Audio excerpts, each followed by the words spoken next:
In the small town of Chamberlain, Maine, lives a 16-year-old girl named Carrie White. In high school, Carrie is ultimately an outcast as she repeatedly gets taunted and insulted by her classmates for her appearance and quiet personality.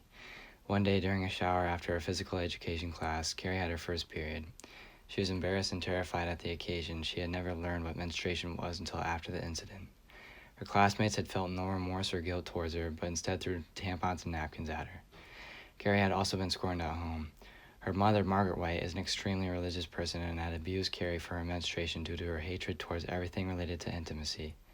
As a punishment, Margaret had locked Carrie into a closet to pray for her sins. Ever since Carrie was a child, she had the ability to move things with her mind. During the constant humiliation and embarrassment, Carrie's telekinetic powers grew stronger. The ultimate isolation Carrie faces for her appearance and personality throughout the novel results in the devices of her and the other characters.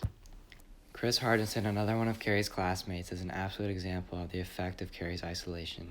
In the novel, Chris and her friends are the most powerful when it comes to isolating Carrie at school. In the beginning of the novel, Carrie discovers her first period in the gym showers, and Chris is the first to witness and announce to the class. Her and her friends then proceed to throw tampons at her while she is in the shower until the gym teacher had broken up the act. Chris had been assigned 74 detentions in her high school tenure, 20 of them for harassment of misfit pupils. Chris ultimately humiliates Carrie in front of the entire class for something she cannot control, leaving Carrie feeling alone and isolated from the rest once again. The gym teacher, Miss Desjardins, ends up giving all of her students involved in the harassment a week's worth of detention, with the penalty of skipping being suspension and exclusion from the prom. Chris ends up skipping the detentions, which leads to her penalty. Chris then plans her revenge on Carrie by rigging the election for the prom queen in her favor so that she can pour pig's blood on Carrie after she is crowned prom queen. The complete embarrassment and humiliation Carrie faces once covered in blood leads to her killing rampage of nearly everyone at the prom. Everyone in the prom bursts into laughter and Carrie is left paralyzed because her worst nightmare has come to life. Chris's actions and the effect they had on Carrie lead to her death along with her classmates. Carrie is isolated and ridiculed in all of her time in high school and even by her own mother.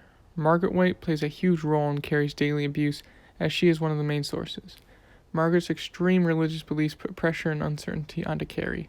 For instance, in the novel, Margaret punished Carrie for having her first period.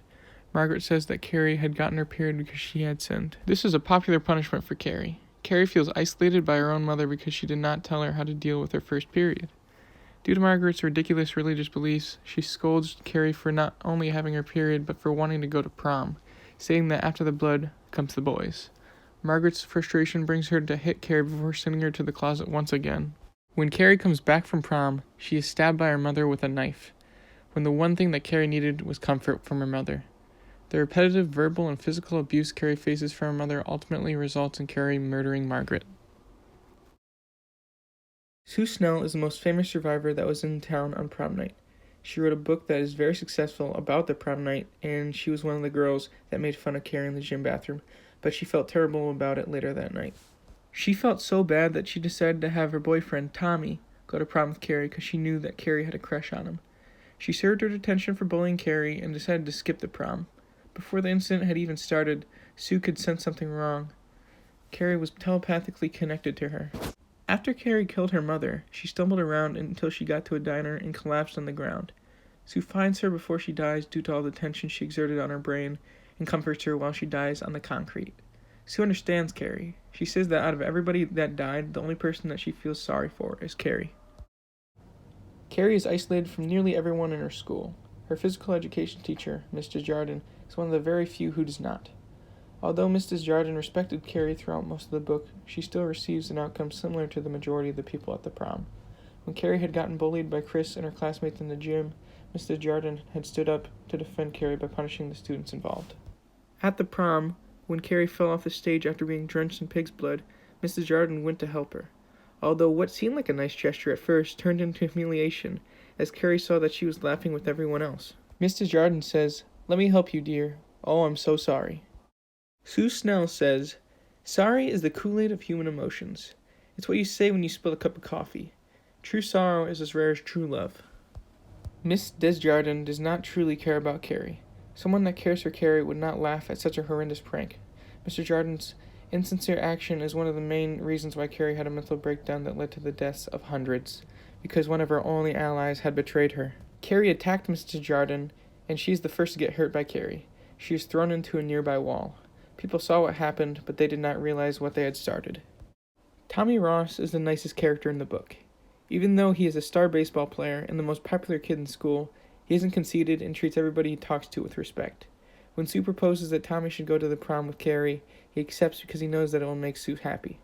He asks Carrie out the next day, and even after Carrie brushes it off as a prank, he makes it evident to her that he wants to go with her. Tommy shows Carrie a good time, and gradually through the night makes her more confident about herself. When Carrie is faced with the decision of voting for herself or her competitors for the prom king and queen, Tommy insists that she deserves the honor, and they end up winning by that one deciding vote. This is the first time in the book that Carrie shows that she has confidence in herself.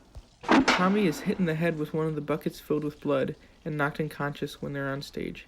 Carrie sees this and is distraught because she thinks that he is dead. Tommy is the only person throughout the entire book that treats her with respect throughout all of it. And the incident of him getting hit in the head is the main reason for her mental breakdown. She has been bullied before, but this is the first time that she has experienced seeing one of her friends get bullied. The embarrassment and humiliation Carrie faces throughout the novel results in her being isolated from the rest of the world. The combination of Carrie's emotions results in her using her power to murder everyone who had caused her harm. Being humiliated by Chris in front of her school every single day had added on to the isolation Carrie had faced at home from her mother. Mrs. Jardin and Tommy are the only two characters Carrie thinks do not despise her. Therefore, the death of Tommy and the ultimate betrayal of Mrs. Jardin had set off Carrie's temper, leading to her rampage. In the killing spree, Carrie killed 234 people. Many people had either been electrocuted or burnt alive. Afterwards, Carrie walks home to confront her mother. Carrie stops Margaret's heart, killing her after her mother had stabbed her. Carrie leaves her house and ends up bleeding to death in a parking lot. The complete humiliation and embarrassment Carrie faces throughout the novel results in the demises of herself and many other characters.